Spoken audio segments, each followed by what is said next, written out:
The Commission Files.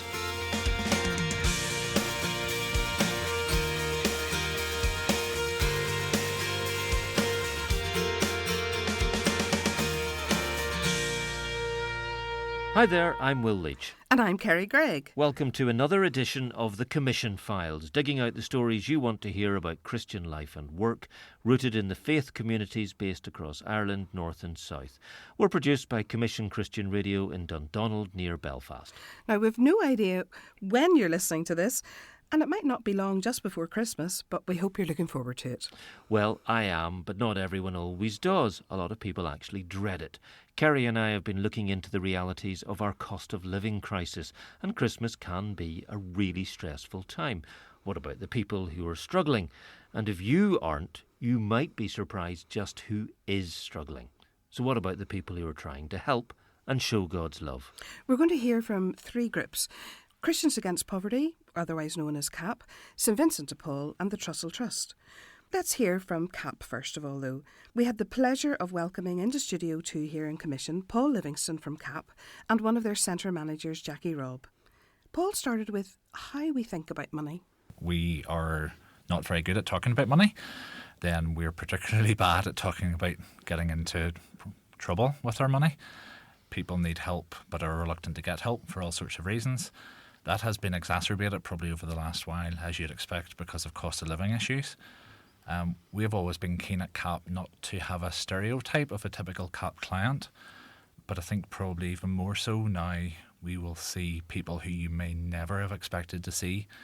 A lot of people just in the general population, if you like, feel really under pressure about their money, feel concerned, feel they're struggling, and just couldn't meet an unexpected bill.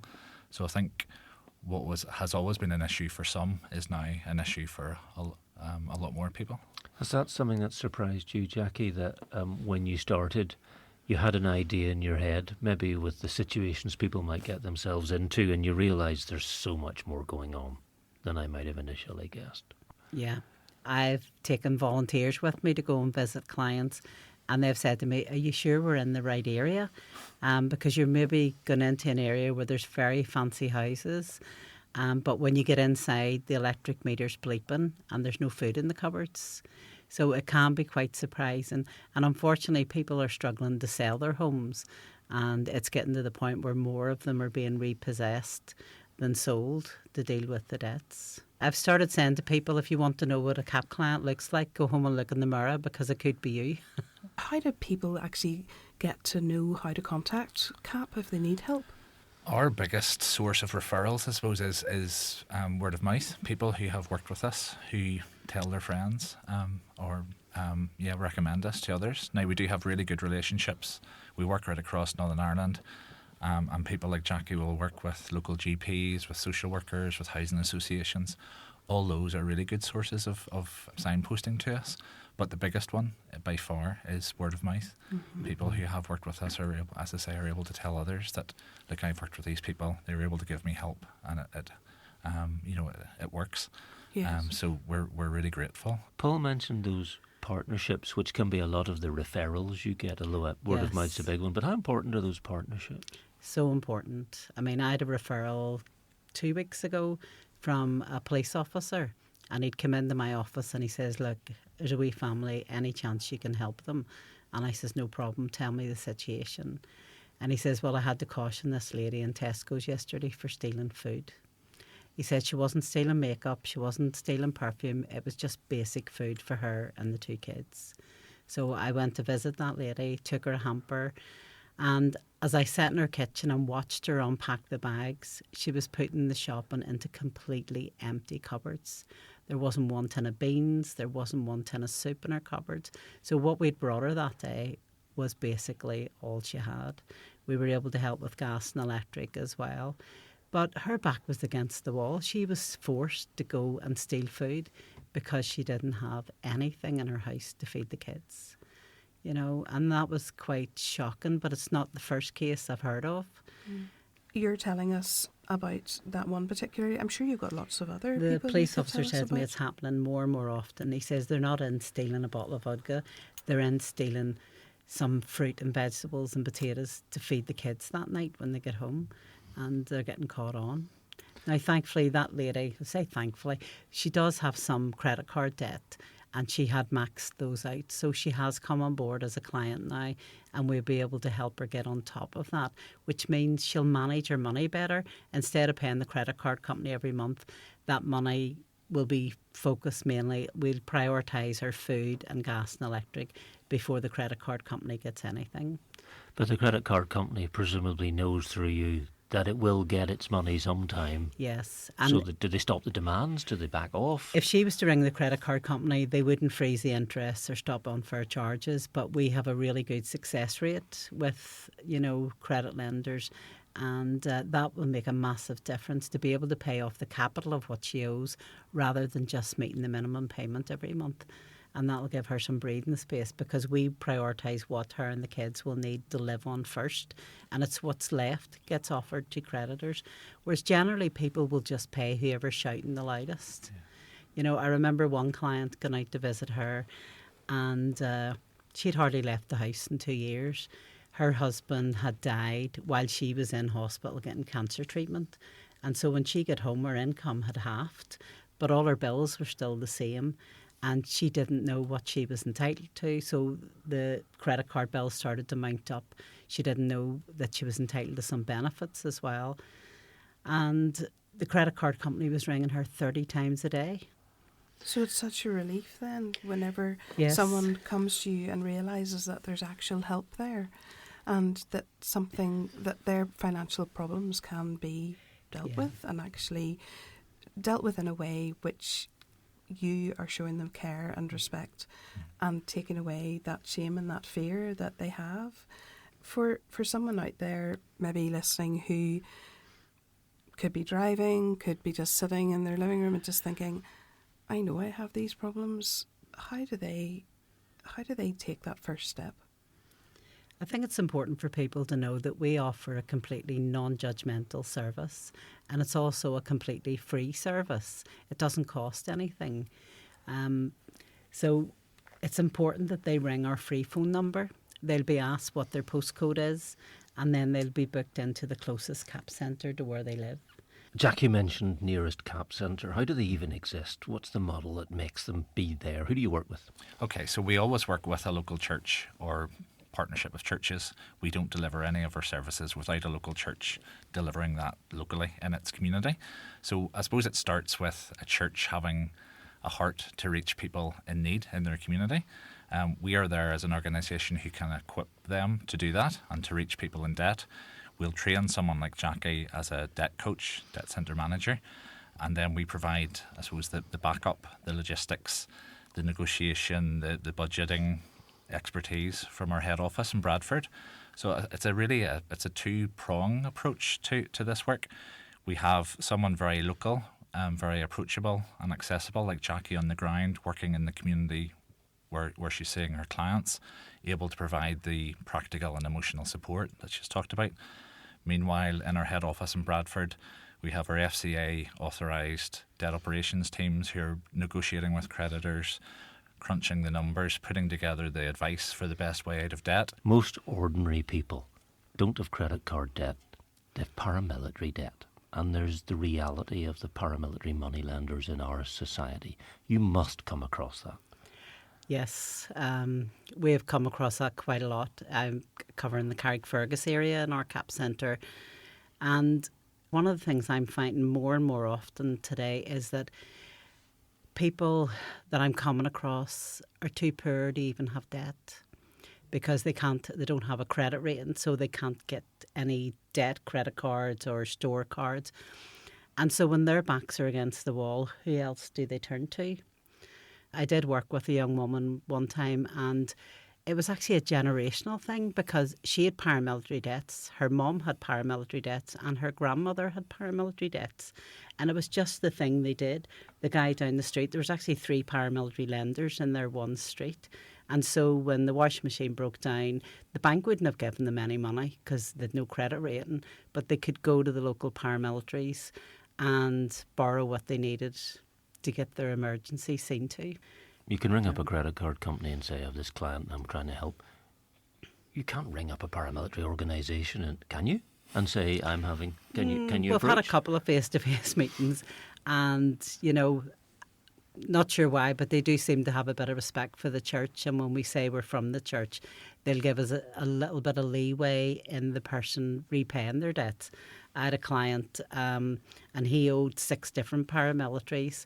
When he started working with us, he had some other debts as well. And so when his budget came back from head office, it was paramilitary debt number 1, number 2, and that there was enough cash left in his budget for him to pay those paramilitaries. And he worked with us for about 3 years, and he just went debt free a few months ago. And that was all. That's amazing. But now he knows, he's learned how to save for his future needs, and he doesn't need to go back and borrow off paramilitaries. Paul, how many churches across Northern Ireland are involved with CAP? So between all our services, we obviously have our debt advice service, but we also run services to help people manage better on a limited income, and we also help people get back into work. So between all those services, we have about 40 plus, maybe close to 50 churches who partner with us.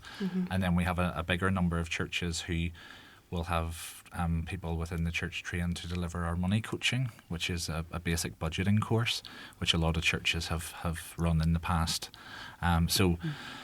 Probably well over 100 churches overall, but 50 partner in terms of our core services, which is just fantastic. I think we reckon when we count up from those churches, we think we have about over 400 volunteers, people from everything from putting out the chairs for a life skills group to Jackie's befrienders who go out with her on visits to, delivering food to people. It really this whole thing works because a lot of people really buy in, really want to serve in some way, and are willing to help us in that way. So Would you like to see more churches involved? absolutely. See, going out on that first visit and you see people, very often as you walk through the door, people will start to cry. It's just a well up of emotions because they've waited so long to make that first call, and then as you come through the door, they're just overwhelmed. But when I leave on that first visit and you're taking a lot of paperwork away, you've just reassured them that we will have a solution. And we do have a solution for everyone.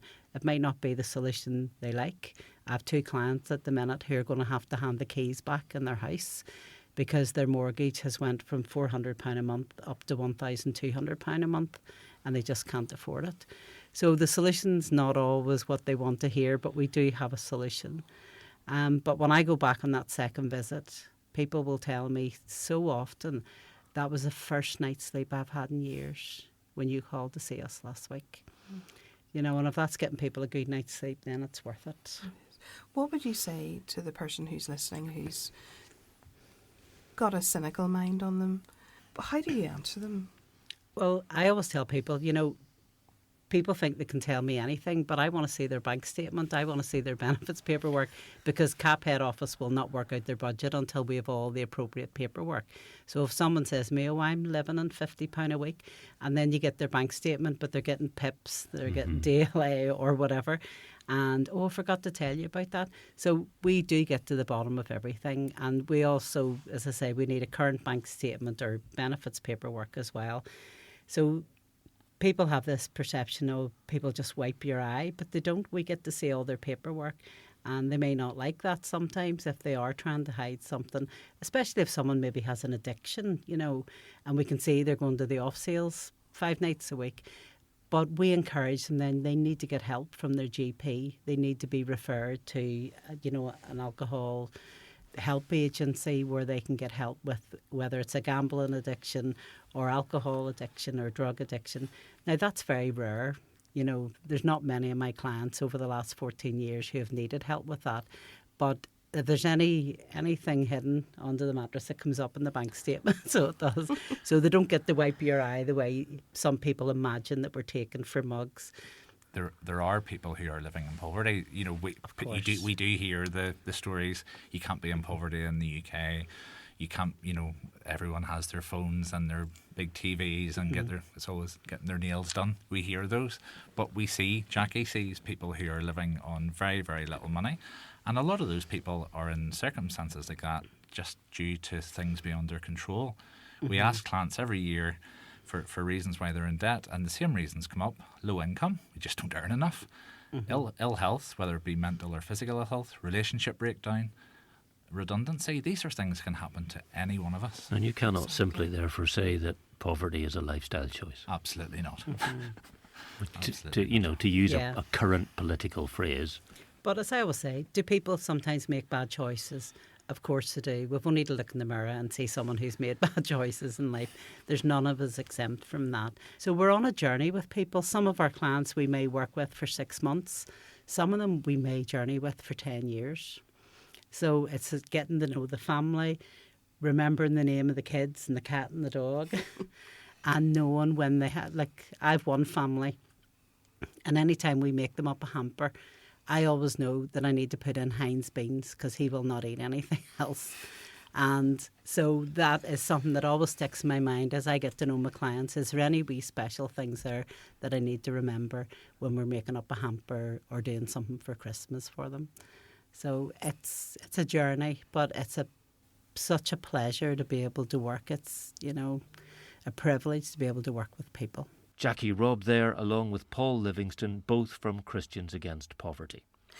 There were some phrases starting to come out there that you'll hear again. It's confidential. We don't judge anyone.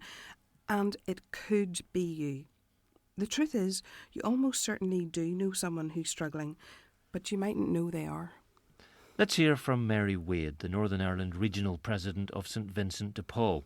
SVP also uses a visiting and befriending model just like CAP, and like them, help is available to absolutely anyone. Here's Mary. We are a member-led organisation. We're actually an international organisation, and we work on the ground in 147 countries, I think it is. We are a national organisation in Ireland. We work in groups called conferences.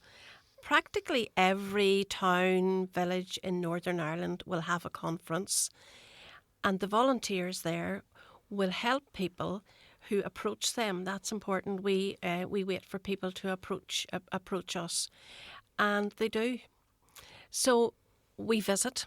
Our core work is in visitation.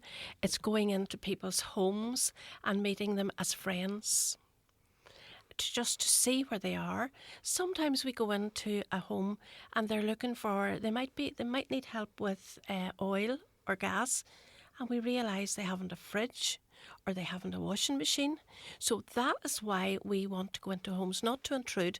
We go in as friends with a hand of friendship into people's homes and help them with what they need. Why? What's the motivation for helping people? Our ethos is Christian. We are gospel-led. We see the message of the gospel. We see that Jesus, when he was on earth, he helped the poor, the marginalised, the sick, and that's exactly what we do. We follow that message. We meet people with dignity, not as a kind of a bureau of handing out, but we treat people with the dignity that they deserve as human beings. I love the focus on visiting people and meeting them where they're at, and not saying, oh, we think you've this need or that need. You go and you take the trouble to get to know them and to see what they're looking for. We go in with the hand of friendship, and we are totally non-judgmental. That would be a big part of our... Does it matter who's who? No. We help anybody who needs help. It doesn't matter what their religion, their race, their political beliefs. It doesn't matter. If you need help, it doesn't matter. Nothing else matters. If someone actually listening today sort of thought, I know someone who needs some help, or maybe I could actually do with that help, what would they do to actually, how would they contact you? We have helplines we have helplines all over the north of Ireland. So they phone in, they email our regional office, and we will get all those requests through to the local conferences. And then once that happens, what does an actual visit look like? Because someone might be thinking, oh, somebody's coming into my home, and they're thinking, how can they have anybody into their home? Whereas actually, how do you help them get over that actual feeling of, I need the help, and maybe they're feeling a bit ashamed, or just they just are feeling hard to reach. It's difficult to reach out. Yeah, I can understand that, people do feel like that, but our approach is warm and friendly, and, as I say, totally non-judgmental of people's circumstances and where they've been and what they have. We want to help. So it really is. We go in as with two. We always go in twos. We introduce ourselves and say, "Would you mind if we come in and just speak to you?" We're not wanting to take statistics or anything like that. We just know that they need help. They might need help with food, and if it's food, we give them vouchers, because we discovered from COVID that we had to use vouchers, and we discovered that vouchers give people a choice, gives them a Yes. dignity, gives them a dignity and a choice of going out and choosing their own food and choosing what they need for themselves. That's brilliant. Yeah, the same with at Christmas and when we are going to be helping people at Christmas and gifts at Christmas, we have discovered that it's much nicer for a parent to go out and choose their gifts for their children, rather than be handed something. something. We know. Well, you don't want to say, "Oh no, that's not what I want," because you're grateful to be offered something, but Yeah, it might not but be what you need. Yeah, and children know what they like, Yeah, of and course. everybody knows what they like. So it gives people the dignity. So we have learnt from COVID. Any journalist in the last year or two will have got an abbreviation he or she uses in their notebook, and it's COL, cost of living. Because we're doing so many stories, and you see it in the papers, and you see it on TV, and you hear it on radio, and online, and everywhere. You have had, like many, many groups, an increase in requests for help. What have you noticed as times have got harder? What we do notice is that last year we spent 3.5 million helping people, and this year 5 million. So that is a huge increase. Now that's all donations. We really don't get government funding. We get some council funding, very, very small amounts. But that's donations from people, good, kind people who want to help. The huge increase, obviously, in our visits. I can speak from my own conference, where when I joined, we would have been doing maybe 15, 16 visits a week. That would have gone up maybe to 30 as the years went by. Now it could be 80 a week. And what would you put that down to? Just that things cost more, benefits Things have cost changed, more, people yeah. don't qualify for what they would have qualified for, and so on? Things cost more. We all know that from going to the shops. Things cost more. People are not, their money is not, it's impossible for them to cover all their costs. Their heating, it costs more. Their groceries and fuel. If you want to go to work, we help people who are in work, and their salaries, their wages are not covering the cost of living. Still struggling. Yeah, it's a very difficult time for people. It is. Can I ask you, St Vincent de Paul, how long will they stay involved with someone if they need help? Is it a one-off, or does it continue on?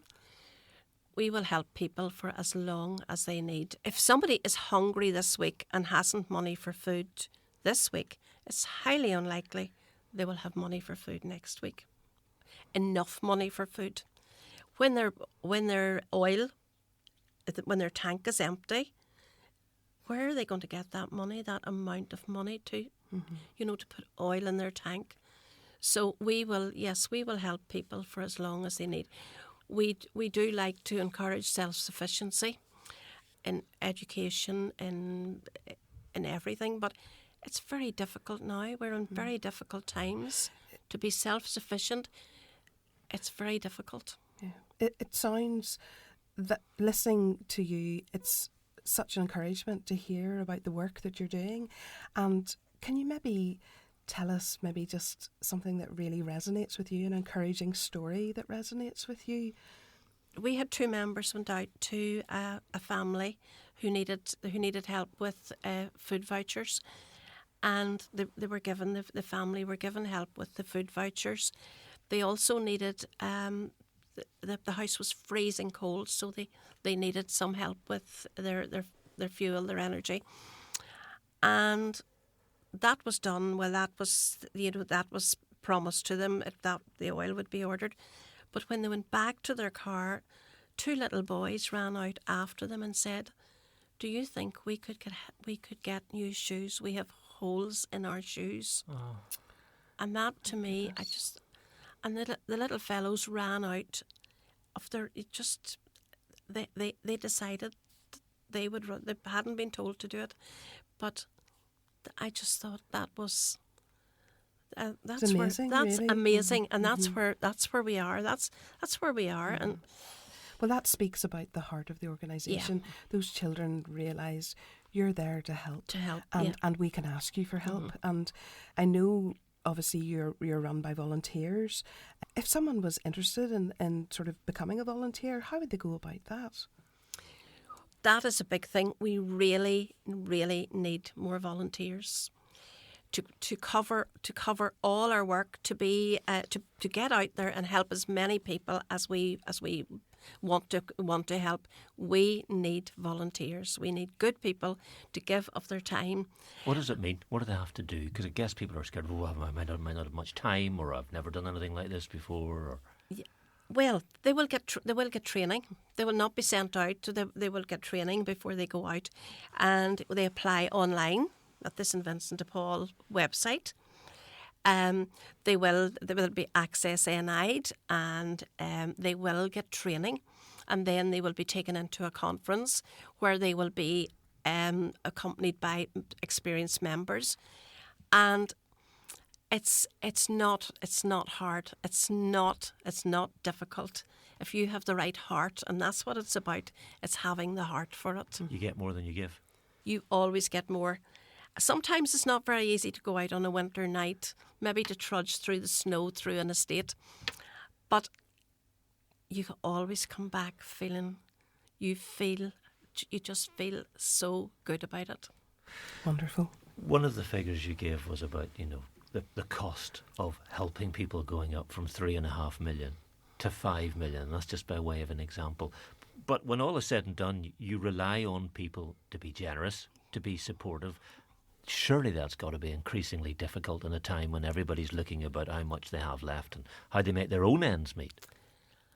Actually, we have found that our donations have increased because people, I think there's a much greater awareness of that could be me, that could be me. And there is a much greater awareness, and people are very generous. And the Northern Ireland people are very, very generous. So we do find the donations come in, but we need the people on the ground to deliver. I think that's a very important point you've raised. That could be me, because for a lot of time, particularly when things are more prosperous generally, people will say, well, that kind of thing's something that happens to somebody else, wouldn't happen to me or anybody I know. And then suddenly it does, or you're in a situation yourself that you never thought you would be in, but circumstances have pushed you and you can't work or whatever. It's very important not just to say I'm thinking about others, but I'm thinking about everyone. Because thinking about everyone, yeah.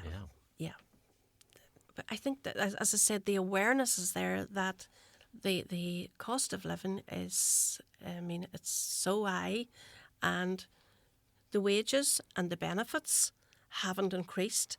In fact, the universal credit has decreased people's income in many cases. And if anybody has a change in benefits, that could be a child leaving school and not getting the child benefit. The child benefit is it ceases. Their benefits stop for 5 weeks.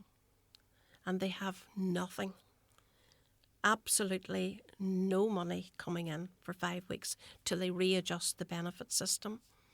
We would be helping people in that situation a lot. What would make your job easier? What could be done by central government, Stormont, were it up and running, or whatever? What would make your job easier? What would help?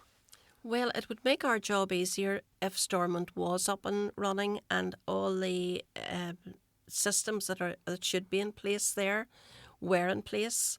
that would make our job easier. I always say I'm not a politician. I don't know the intricacies of government, but I do know we need government. Mary Wade of St Vincent de Paul, and what a lovely lady Mary was. We did love meeting her, didn't we? We did.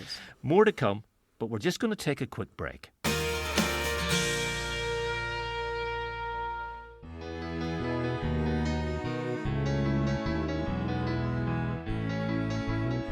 She was the older sister living in poverty, but her brother lived in a palace for much of his life. She believed he would rescue her people from slavery, but she didn't know how. Then God spoke. Moses, I am the God of your fathers. I have heard the cries of my people. I have come to rescue them and to lead them out of Egypt. Now go, you must lead my people Israel out of Egypt. You can hear Miriam and many other Bible drama stories online at Commission's website at commissionradio.org/programs.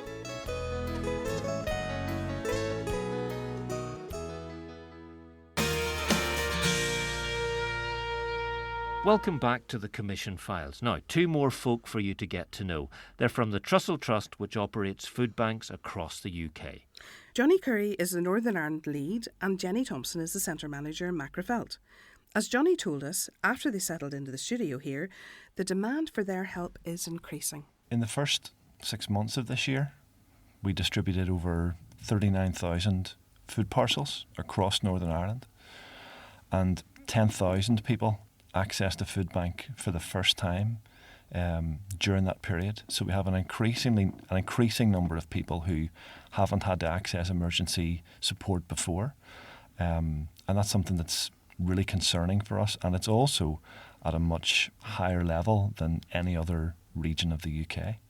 There will be some people listening to whom this has not happened and who therefore have perhaps lack of experience, lack of understanding about how it can happen, and they might say there are benefits, there's universal credit, there are options. Is that not enough? It's not enough.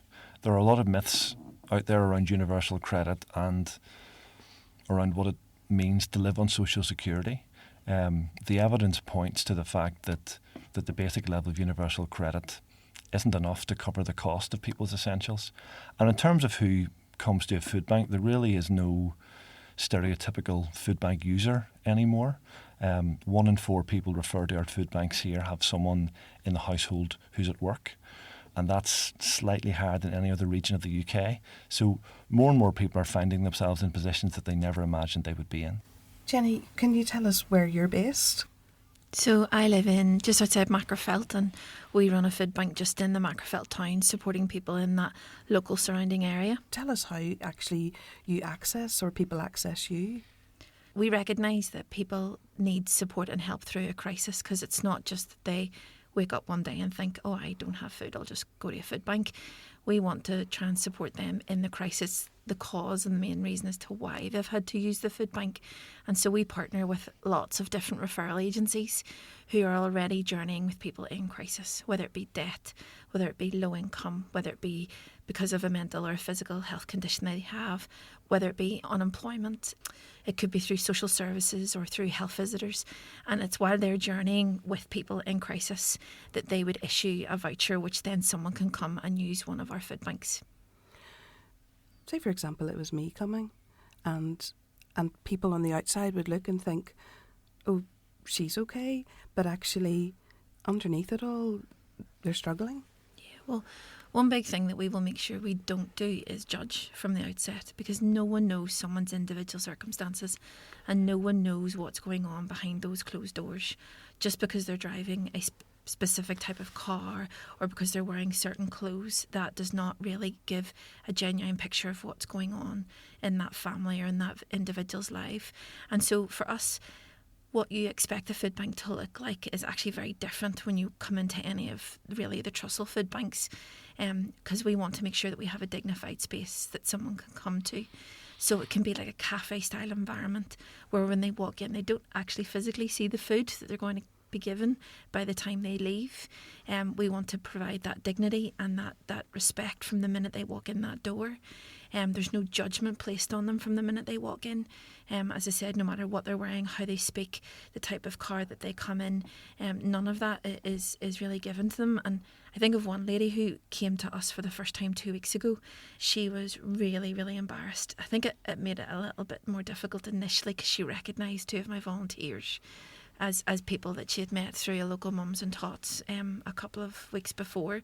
And that would be very difficult. Very, very much so. And for us, it was really about just making her feel welcomed. We always think a cup of tea or coffee will make things a little easier and put someone at ease. So we just sit them down and we offer them tea and coffee, and we usually have some other goodies on offer as well. And we just want to make them aware that it could be me next week.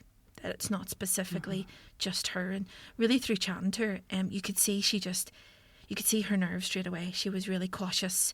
She wanted to stay closer to the door, but really in the end we sat for ages with her and we didn't think she wanted to leave. She felt that welcomed and just really opening up. Initially she didn't open up.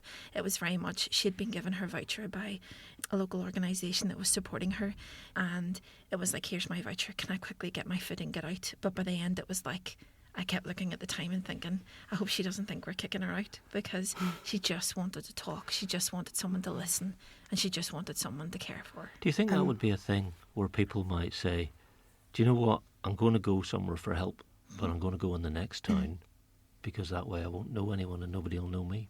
Potentially, yeah. And actually, she had said to us the day that she came in, when I got chatting to her, she said that she should have been with us a lot sooner. She said there was many days she opened her cupboard and there was 1 tin left.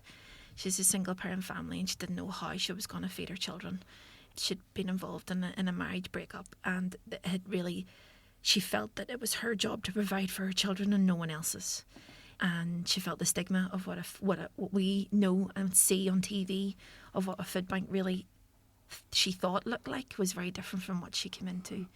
And we encouraged her just that if she needed more support, that we really wanted her to come back and to try and not let those barriers prevent her in the future.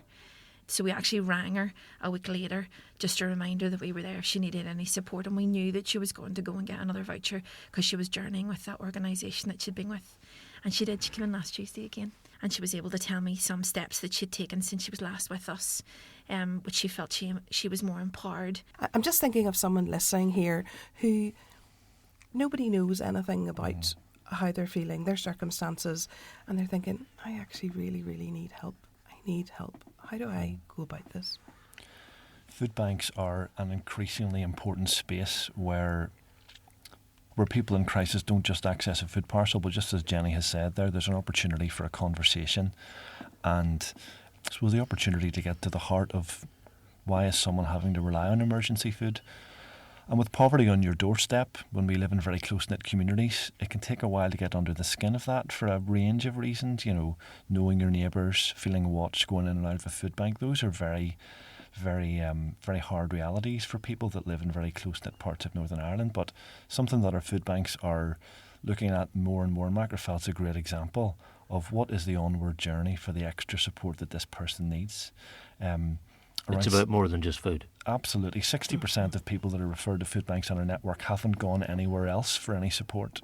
So something that we support our food banks to really think about is what extra support can be put in place while folks are there. So, for example, more and more of our food banks are running what we call financial inclusion support directly based within a food bank. So that's having a direct appointment with someone from a community advice centre in the food banks. You can have a conversation straight away around, am I entitled to all of the support that I should be getting? Are there employment opportunities? Is there extra mentoring or counselling support that someone needs? As food banks are becoming more high profile and almost community hubs in a lot of our neighbourhoods, there are opportunities for people to get extra support when they're there. You must say, I wish this would happen. I wish that would happen. I wish somebody or a government or someone in authority would do X, Y or Z. What are the policy asks you would have for the way we are governed where we are currently governed? Yeah. I suppose the main policy ask for us is something that puts more money directly into people's pockets. So the main reason Well, the most common referral reason is lack of income. So for us, that basic level of universal credit as a floor for everyone, if we need it, needs to be higher. It's currently £85 a week for a single person and £125 a week for a couple. We've done some research with the Joseph Rowntree Foundation, and we believe that should be £125 for a single person and £200 for a couple to more accurately reflect the cost of the essentials. So that's the headline ask that lies with Westminster. And we've had some really encouraging support locally from political parties here who have really got behind that ask. But what we really need locally is locally devolved power that makes full use of all of the power that it has at its disposal to think long term around how we're going to address food bank use in Northern Ireland. Scotland has a national action plan to end the need for food banks, and that's a sort of long term joined up thinking that we need here through a functioning executive. Let me be blunt. The day we're recording this, there's lots of speculation politically, but the day we're recording this, there's no Stormont executive. Would it help you if there was one? It wouldn't solve everything, but it would provide a bit of solidarity with people and a bit of hope and an expectation that we need to join the dots and stem this rising tide of food bank use, which we can't forget is still relatively recent here. Trussell Trust is a Christian ethos. How do you think, Jenny, churches generally are perceived by people who have financial or food hardship? It's a good question. Well, like, we're not specifically a church, and we're not specifically connected to one church. And our food bank was birthed out of probably a holy discontent in the lack of the desire of churches in our local area to support people through these crises. We are a Christian charity. It's who we are and what we do, why we do what we do. But I think sometimes there can be that stigma with a church that they are really only out to proselytise and shove God down their throat. Mm-hmm. And I think we need to change that because for us as a Christian organisation, that's not who we are and what we want to do. And I think with maybe ourselves working along with closer partnerships with our local churches, we could break that stigma together. Our vision is to end the need for food banks. So from a Trussell Trust perspective, we don't want to open brand new food banks. But if people want to help, there are a range of ways to do that. I mean, I think it really starts with getting to know your local community. So, is there a Hope Maker Felt on your doorstep? Please get to know them, support them. You can support food banks very practically through donating food, through donating cash. But really what we want to try and do is build empathy around it's not right that anyone has to use a food bank. Mm-hmm. Christmas is coming down the tracks at us. Jenny, is that a particular time of year where people really feed the lack of having what they know they need? Very much so. Like, we run our Hope Christmas appeal every year, and it's just got bigger and bigger and bigger and bigger. And we do Christmas hampers for people who've used our own projects, but we look and we speak to our own local agencies as well that would refer people to us, and we ask them for referrals for hampers as well. But over the last couple of years we've also done Christmas pyjamas, and that really stemmed out of, probably for me, it's my birthday at the beginning of December, and it was quite traditional for my mum and dad to buy me a new pair of pyjamas which were never opened until Christmas Eve. And you got a bath or a shower and then you put your new pyjamas on, and we sat back, and we always want to do something with dignity and respect and do it well. And we had dabbled a little bit in some Christmas toys for children, but unfortunately we didn't know the families well enough that we were providing these toys for to identify, is this little boy going to like Batman because he's getting a Batman figure? Mm-hmm.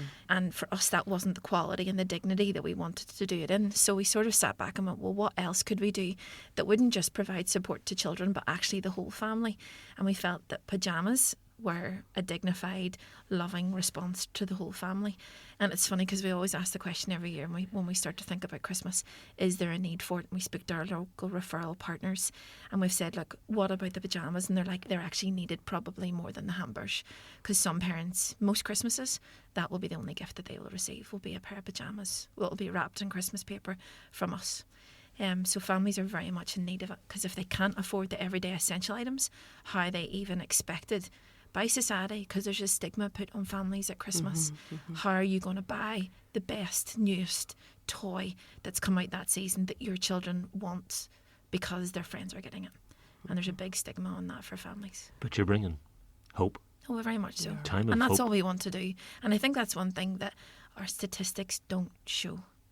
Our stats show how many food parcels we've given out, but they don't see the bigger picture of that support, of that help, of that listening ear, of that dignified response that we want to just show love to people in our local community. Like, I've had people come into our food bank, and as a Christian organisation, not all of our volunteers have a faith in God, so not for a lot of them prayer isn't something that they would do. But for those that do, we encourage them to ask people would they like them to pray. And when I'm praying for people, it's just that one simple thing. What right now in your life is just crippling you that you would like me to pray for you today? And whenever you say it, like, the emotion starts to show in them when you're praying for them.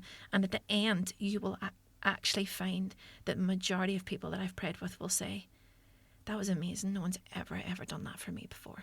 And sometimes I find that's the biggest gift that we're giving people, is that hope, that option that, yes, we can give you food, but actually we want to really give you the hope that comes from Jesus. Jenny Thompson and Johnny Curry from the Trussell Trust. And from all of our guests, that phrase again and again, it could be you. And all of them are looking for help. Could you be a volunteer? Could your church partner with them? Or could you give financial support? And of course, prayer.